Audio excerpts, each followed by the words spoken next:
Hello everyone. नमस्कार मेरे प्यारे दोस्तों। तो आज यार हमारा जो NCERT line by line series है, इसके अंदर जो हम लोग टॉपिक कवर करने वाले हैं, ये कंटिन्यूअस चार्ज डिस्ट्रीब्यूशन से शुरू होगा। ठीक है, तो चलिए 27 फरवरी 2024 और ट्यूसडे है ना। तो देखिए कंटिन्यूअस चार्ज डिस्ट्रीब्यूशन के अंदर क्या क्या है। We have so far deal with charge configurations involving discrete charges q1 q2 qn. One reason why we restricted to discrete charges is that the mathematical treatment is simpler and does not involve calculus. For many purposes, however, it is impractical to work in terms of discrete charges, and we need to work with continuous charge distributions. For example, on the surface of a charged conductor, it is impractical to specify the charge distribution in terms of the locations of the microscopic charged constituents. It is more feasible to consider an area element delta S, figure 1.21, on the surface of the conductor, which is very small on the macroscopic scale but big enough to include a very large number of electrons, and specify the charge delta Q on that element. We then define a surface charge density sigma at the area element by। ठीक है, पहले यहाँ से underline करते a surface charge density sigma at the area element by delta Q upon delta S. ये जो है ना, ठीक है, इसको हम लोग क्या बोलते हैं, सिग्मा बोलते हैं। ठीक है, क्या बोलते हैं, सिग्मा, है ना।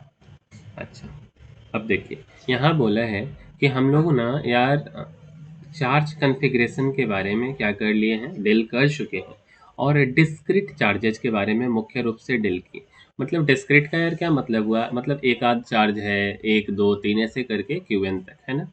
अच्छा, अगर हम एक रीजन देना चाहें कि क्यों हम लोग डिस्क्रीट चार्ज को रेस्ट्रिक्ट कर रहे हैं, तो इसका जो मैथमेटिकल ट्रीटमेंट है, मतलब मैथमेटिकली सोल्व करना, ये तो आसान है।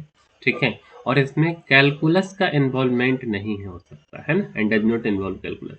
जैसे बहुत से पर्पज की अगर हम यार बात करें, however it is impractical to work in terms of discrete charge, तो हर जगह हम डिस्क्रीट चार्ज के टर्म में बात नहीं कर सकते।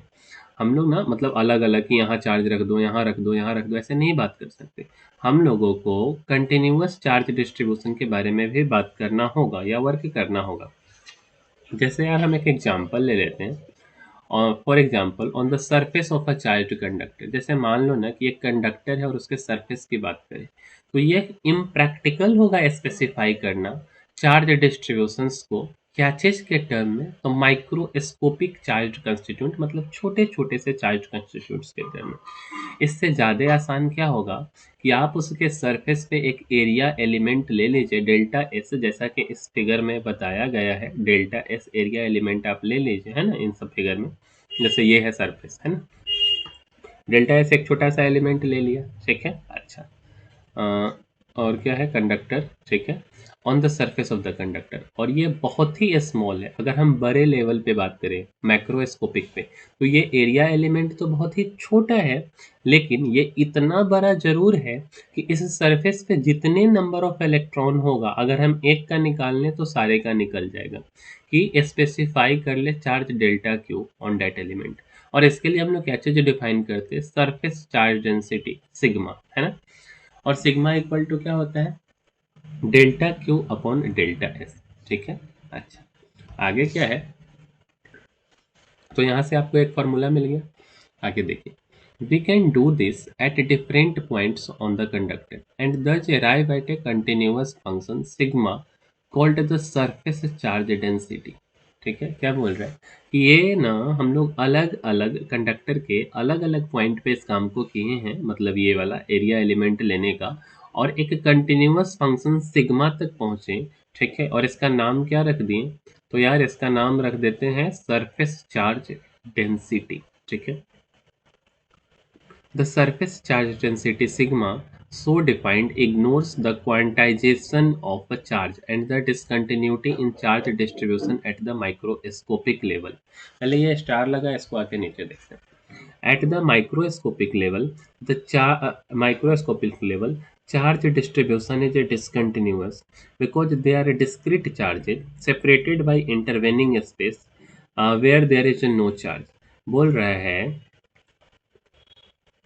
कि अगर हम माइक्रोस्कोपिक लेवल पे बात करें, छोटे से लेवल पे बात करते हैं, है ना, तो जो चार्ज डिस्ट्रीब्यूशन है, क्या है, जो चार्ज डिस्ट्रीब्यूशन है, यह डिसकंटिन्यूअस डिसकंटिन्यूअस, ठीक है, क्योंकि ना ये डिस्क्रीट चार्जेस, अलग अलग चार्जेस की बात कर रहे हैं और इसको सेपरेट किया गया है इंटरवेनिंग स्पेस से, मतलब जहाँ पे चार्ज नहीं है वहाँ एक स्पेस है, ठीक है. अच्छा, यहाँ ये बोल रहा है, पहले आगे कि जो सरफेस चार्ज डेंसिटी सिग्मा है, सो डिफाइंड इग्नोर, ये ना क्वांटाइजेशन ऑफ चार्ज को इग्नोर कर देता है, ठीक है, and discontinuity in charge distribution. अगर हम माइक्रोस्कोपिक लेवल पे बात करें तो कोई चार्ज यहाँ है फिर यहाँ है, तो वहाँ पे हम सरफेस चार्ज डेंसिटी जो है ना इन चीज़ों को इग्नोर कर देता है. Sigma represents macroscopic charge density, जो बड़ा चार्ज डेंसिटी है उसके लिए काम करता है, which in a sense is a smoothed out average of the microscopic charge density over an area element delta S, which as said before is large microscopically but small macroscopically. The unit of sigma is coulomb per meter square. मतलब surface charge density का जो unit है वो क्या है, तो coulomb per metre square, ठीक है, क्योंकि नीचे में area. Similar consideration apply for a line charge distribution and volume charge distribution.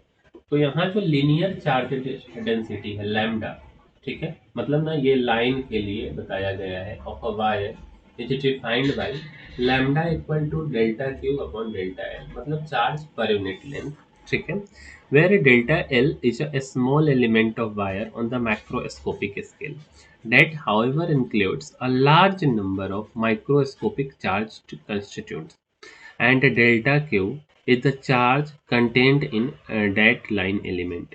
The units for lambda are coulomb per meter.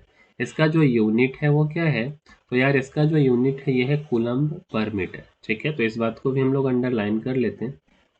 अच्छा, द वॉल्यूम चार्ज डेंसिटी, अब अगला जो है वो है volume charge density, sometimes simply called charge density भी बोल देते हैं, और इसको कैसे डिफाइन किया गया है, चार्ज पर यूनिट वॉल्यूम, इसको हम लोग क्या बोलते हैं, तो ये है रो, क्या है, रो, और इसको हम लोग क्या पढ़ते हैं, तो यार इसको हम लोग पढ़ते हैं चार्ज, क्या पढ़ते हैं, चार्ज पर यूनिट वॉल्यूम, क्या पढ़ते हैं, चार्ज पर यूनिट वॉल्यूम, है ना, where delta Q is the charge included in the macroscopically small volume element delta V that includes a large number of microscopic charged constituents. जो unit है इसका ये क्या है, तो कूलम्ब पर क्यूबिक मीटर, क्योंकि वॉल्यूम का यूनिट क्या होता है, अगर तो वॉल्यूम मतलब length into breadth into height equal to coulomb per metre, ठीक है. The notion of continuous charge distribution is similar to that we adopt for continuous mass distribution in mechanics. When we refer to the density of a liquid, we are referring to its macroscopic density. We regard it as a continuous fluid and ignore its discrete molecular constitution. ठीक है. The field due to a continuous charge distribution can be obtained in much the same way as for a system of discrete charges. Equation 1.10. Suppose a continuous charge distribution in a space has a charge density rho. ठीक है, इसको हम लोग क्या पढ़ेंगे, रो ही ना पढ़ेंगे, अभी तो हम बताएं आपको, देख लेते एक बार, हाँ रो, ठीक है. Choose any convenient origin O and let the position vector of any point in the charge distribution be R. The charge density rho may vary from point to point. That is, it is a function of R. Divide the charge distribution into a small volume elements of size delta V. The charge in a volume element delta H is rho delta V. देखो यार, derivation हम लोग अलग से करेंगे, but एक बार line by line हम लोग इसको क्लियर कर लेते हैं कि क्या क्या दिया है बेसिकली, है ना, तो इतना तक में तो कोई खास दिक्कत है नहीं. आगे बढ़ते. Now consider any general point P inside और outside the distribution. with the position vector r, figure 1.21.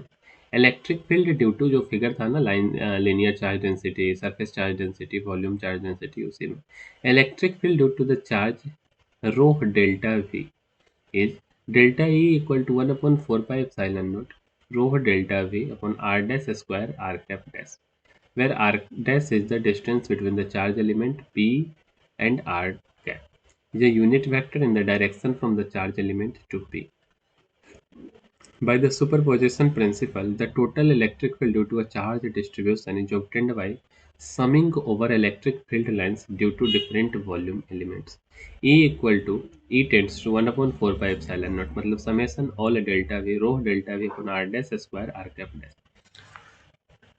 ठीक, ये यहाँ से आपको मिल गया. अच्छा, और देखते थे क्या दिक्कत है.